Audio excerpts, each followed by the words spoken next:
April 19, 2008, in Austria, doctors were fighting to save a teenage girl named Kirsten. She was suffering from organ failure and extreme malnutrition. But there was a bigger problem. She had no medical records, no explanation for her condition. Doctors alerted the police. The investigation led to a private home in Amstetten, Austria. Inside the property, officers discovered a sealed underground room. A woman had been imprisoned there for 24 years. Children were born and raised without ever seeing the outside world. The suspect was not a stranger. He was not a criminal on the run. He was the father who was supposed to protect her. His name was Josef Fritzl. What makes this case disturbing is not only the length of the captivity, it is how effectively the crime was hidden in plain sight. Above ground, Fritzl lived a normal life. He went to work, raised a family, and convinced police his daughter had left by choice. This is the story of how a man imprisoned his own daughter for decades, built a secret world beneath his family home, and fooled everyone around him. A quiet town with a loud secret. Most people imagine evil as something loud, sirens, shouting, chaos. But sometimes, evil acts like a friendly neighbor. Our story begins in the small town of Amstetten, Austria. Josef Fritzl was born on April 9, 1935. His father was an alcoholic, and he left them when little Joseph was only 4. His mother, Maria, was very strict. She often hit him and shouted at him. Young Joseph grew up in the shadow of World War II. So did all this make him a victim? A tragic figure shaped by a rough childhood? That is the question many people ask. The answer is not that simple. You will see why as we move deeper into his story. In 1956, he married Rosemarie at the age of 21. She was 7 years younger than him. They had 7 children, 3 sons and 4 daughters. They were like any other ordinary family from the outside. But once the doors closed, Fritzl was an abusive ruler. He controlled his house like a dictator. He wanted complete obedience. And anyone who even thought of crossing the boundary would face serious trouble.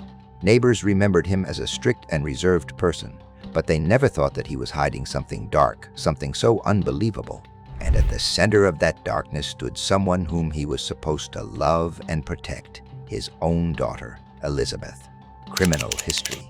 Fast forward to the 1960s. This is where you start to see who Josef Fritzl really was.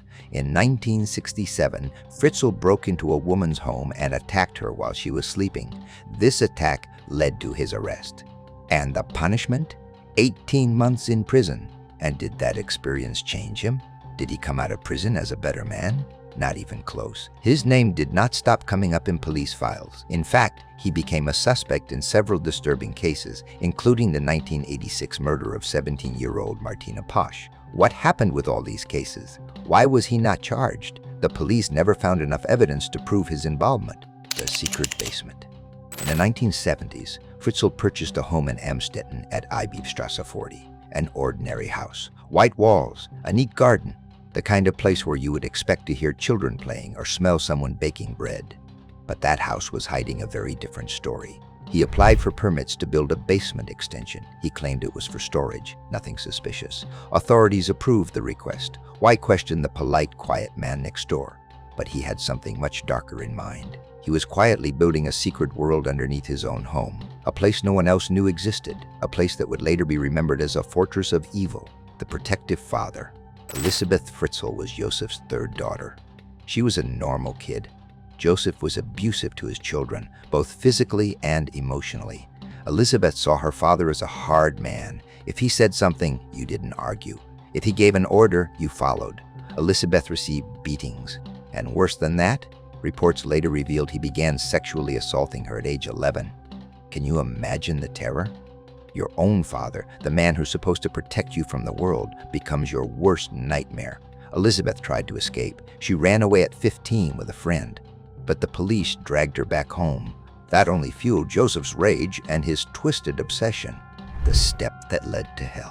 By 1984, Elizabeth was 18 years old. She wanted to move out. She wanted to train as a waitress and start a new life away from Amstetten. But Josef had other ideas. Josef called her into the basement on 28 August 1984. He said he needed help carrying a door. "Just hold this for me," he said. Elizabeth followed him down the stairs. And that was it. Josef chloroformed her. He tied her up and dragged her into the hidden chamber. He closed the heavy doors behind her, locked them, sealed on 90 August 1984. Her mother cried. Her siblings searched. The police investigated. But Josef had already prepared the perfect lie. He told everyone Elizabeth ran away with a secret religious group. He even made her write letters he forced her to sign. Letters saying she was safe and wanted no contact. Everyone believed him. Because why would a father lie?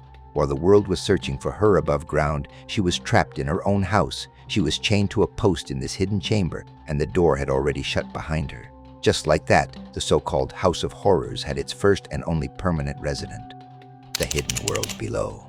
The basement chamber was tiny, only a few meters wide. Soundproof walls, doors with electronic locks. Only Josef could open. Cold and damp. No sunlight, no fresh air, no outside voice, just darkness and Josef. He visited almost every day, only a few meters wide. He brought her food and clothes, and he forced himself into her life in the most horrific ways. The assaults were brutal. Each visit was a descent into hell, where hope flickered like a dying candle. Years went by. Elizabeth became pregnant. Not once, not twice, but 7 times. 7 children were born underground, in complete isolation. 3 of those children grew up in the basement with her. They had never seen the sky, never walked on grass. The world they knew was 4 walls and a locked door. Life down there was disturbing. A small kitchen, a tiny bathroom with a basic shower, a television that almost counted as entertainment. Still, Elizabeth did everything she could. She taught the kids to read and write with whatever she had. She became their strength, their teacher, their whole world. Can you imagine raising children in a place no one even knew existed?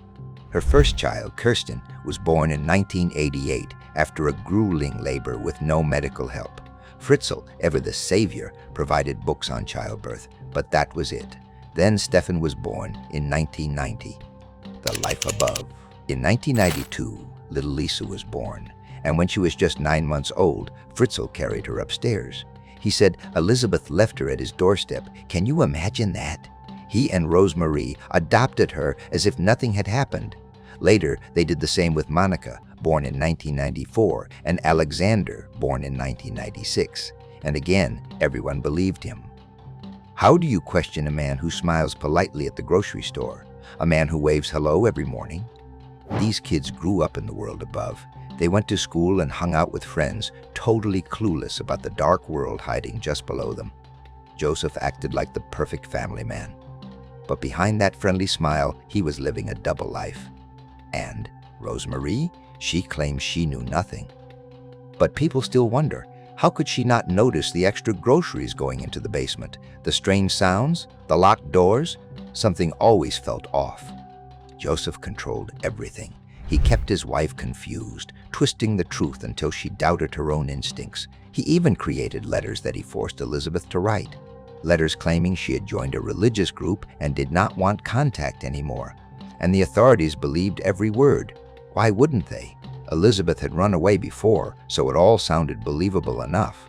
From darkness to daylight. Years passed. Then came 2008, the moment everything cracked open. That is when Kirsten suddenly became very sick, dangerously sick. She needed medical help. Her condition was life-threatening. Elizabeth begged Fritzl to get help. This time he seemed scared. Maybe he worried she would die and the world would know his whole secret. So on April 19, he finally brought Kirsten upstairs. She was completely unconscious. He called an ambulance and told the paramedics that Kirsten had just appeared at the house with a note from Elizabeth, a story that immediately raised eyebrows. At the hospital, doctors were confused. They asked questions, too many questions. Kirsten's body showed signs they almost never saw anymore. Organ problems, severe vitamin shortages. Why was her health this bad? Why did she have no medical records? Where was the mother? Fritzl saw things were out of control, so he came up with another plan. On April 26, he suddenly showed up with Elizabeth and the 2 sons, Stefan and Felix. He took them to the hospital. Elizabeth saw daylight after 24 years. Elizabeth looked so thin and drained that she seemed much older than 42. You could see the toll those years had taken on her. Even her teeth were badly damaged because of poor nutrition. But she was not truly free, even in that moment of freedom. She had to follow the story Fritzl had forced on her. She told everyone she had been living with a secret religious group. The police listened, but something felt off. Why did her story not match the medical evidence? So the police quietly moved her away from Fritzl and started talking to her. And little by little, she told them everything, every moment, every horror. The officers just sat there in shock. They couldn't believe what they were hearing. A father locking his own daughter in a basement for 24 years. 7 children born underground. A world hidden right beneath a quiet Austrian street. It sounded like fiction, but it was all true.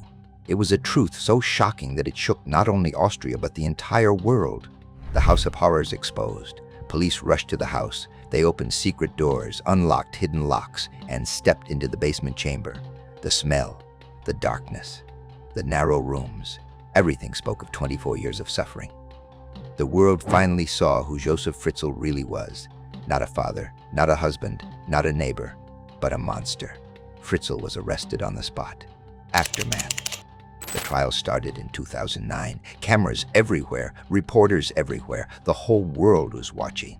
Elizabeth did not face him in person. She sent in her testimony on video. Josef tried to pretend he was mentally ill. He said he loved Elizabeth and protected her. But the evidence said more than his stories ever could. The court gave him life in prison, no parole for 15 years. And now Fritzl spends his days inside Garsten Abbey, a quiet old monastery in Upper Austria that was turned into a prison. What about the survivors? Elizabeth and her children were finally safe. They received therapy, medical help, a chance to breathe fresh air, a chance to live. The House of Horrors was sealed forever. The story of Josef Fritzl forces us to face a scary truth. Monsters are not always hiding in forests or dark corners. Sometimes they are the ones smiling at you from next door, and sometimes they live right inside your own home. So here is the question for you. How well do we really know the people we trust the most? Comment below. And don't forget to subscribe, like, and join the channel for more true crime stories that reveal the darkest corners of the human mind. Stay alert and take care.